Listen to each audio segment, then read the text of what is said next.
Alright, I'm gonna take another palm that I was able to procure, palm frond, and this is a pretty long one, pretty big one.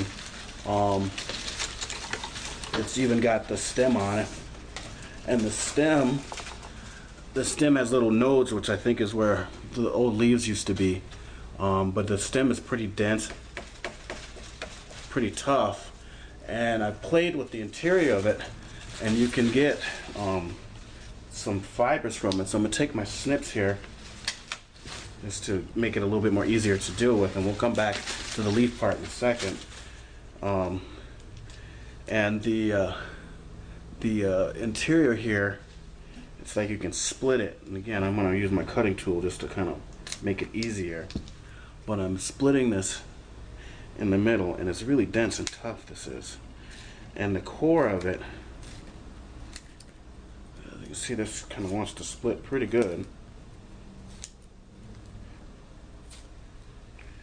Almost evenly all the way down from where I snipped it.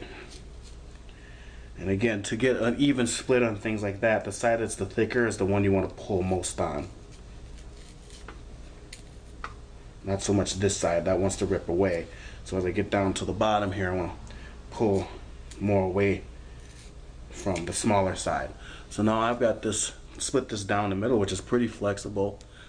This could be used for a number of different uses, I'm sure. And the core of this has got these, it's got little fibers in here. If I can pick one out, I can get a hold of one.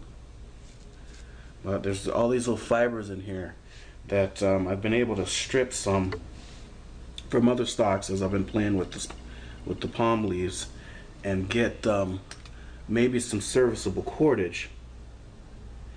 And even some palm fronds have little thorns on them built in, and you can make a little makeshift sewing kit just right from the thorn in the palm and the frond on the stem. Okay, so this is just filled with fibers that I'm sure, you know, you just take a blade and kind of run your fingernail through it and break off the fibers that you need to use for a number of uses.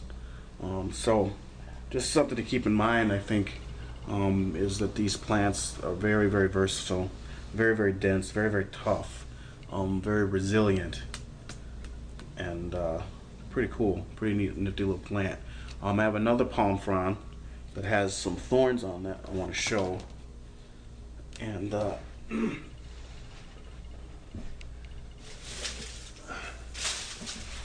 this one's kind of drying out on. This one's drying out on me, but wow, this is a different species, and these have these thorns on here. I mean, they're like 2-3 inches, 3.5 inches thorns. They're very sharp, crazy, and I know from my research that you can, you know, peel these off some way. I don't want to hurt myself on these things because they're pretty big, and by doing so you get the fibers with them, and by doing that you get a needle and thread. This is sharp enough to go through pretty much anything. Actually, they're really needle sharp at the top here. So I'm gonna see if I'm gonna get a pair of pliers so that I'm careful, so I don't want to hurt myself. This will be my first time doing this, and I want to see if by pulling one of these off, if I would get some string attached to one of these needles here, and which would make a makeshift sewing kit. Be right back. Alright, back with a pair of needle nose pliers here, and again with me, definitely bushcraft, hanging out in nature, jungle craft in this case, tropical craft. You got to be careful. You know, I don't need to grunt and tough it out. And you know, these things are really, I don't know if you can see that these things are really, really long. You know, this is as big as my thumb. This is, and I'd hate to impale this or have this go like lengthwise into an artery or something in my skin. So, you know, it's just something to be careful. You got to treat nature with respect. Otherwise, you know, she will get you. So I'm gonna be safe and take a pair of needle nose pliers and see if I can pull these out. or one of them. Nope, that just came right out, and I was pulling one way. But these needles will be good. I'm sure I could drill a hole in them and make a needle kit with some fibers. I'm pretty sure of that, so I'm gonna save these. And I'm sure when they dry out, they're just gonna get denser. So I was pulling up. Let's see what happens if I pull down. Okay, so I'm gonna take this. I'm gonna pull down. Nope, they just pull right out. But that got some fibers at the end of it, of this one here. So, but again, these are, I don't know, these are needle sharp. Okay, that's needle sharp. And you know, and I got a number of these. So, you know, I don't know. I'm not quite sure how Aboriginal people in the jungles do this with this plant. And even if it's the right species of plant, it may not even be the right species. But I just noticed this and figured, you know, what the heck, give it a try, see what happens. Maybe there's a twist involved. Yeah, there.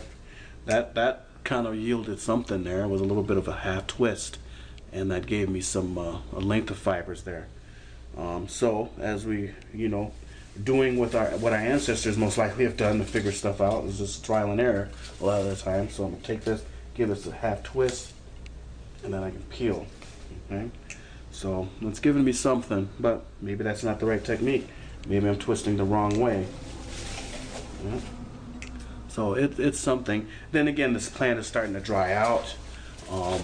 It may be that I need a fresher plant. You know, who knows? But I'm just kind of excited about the resource of these thorns on here.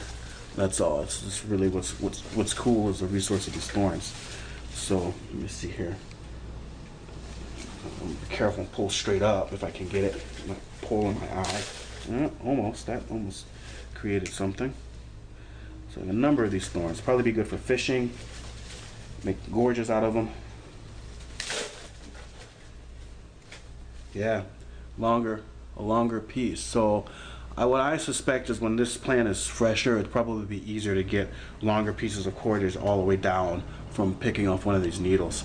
And then what I've seen is they would take the needle here and with the thread already attached, and they would go ahead and weave palm fronds together and use the needles to lash the palm fronds to whatever support poles or frame poles. So I mean, this is a makeshift needle and thread right here. So I think that's really cool.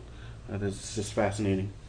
You know, you don't really need a whole lot if you pay attention to nature. So again, I'll pull straight up. Yep, that didn't work. And let me see. What was I doing? I was pulling, twisting, and pulling down. So there we go. I've got a few more needles on here. And, you know, as this plant is dying, I'm going to discard it soon. So ouch. So I'm just kind of experimenting and seeing what I can do with these plants when I'm getting a number of really cool needles here. That can be used for all kinds of purposes: hunting, traps, sewing, you know, even if it was necessary to even suture a wound or something. I think it wouldn't be the prettiest scar, but it would be able to do the job. And this plant here in and of itself, the leaves seem to have little barbs on the tip. So not barbs, but needle-like points on the tip. So even the leaves themselves, I'm sure, can be used to thread through and tie off. And these leaves are pretty dense, they're pretty tough, so they would work as cordage. So that's really interesting, that you could use these plants for that reason. So, but as it dries, it starts to decompose and it becomes weaker. The fibers become weaker. So there we go. There's more needles here, or young leaves. So again, just being careful not to stick myself, because these things are sharp. There we go. Oh, there's one that almost had two on it. It's had two on it. And yeah. So just fascinating. That one's split in half. These are, looks like they're little leaf nodes, those thorns are. So they're the start of this leaf, or this palm leaf. So this one right here, kind of prickly, but pretty neat. Pretty neat.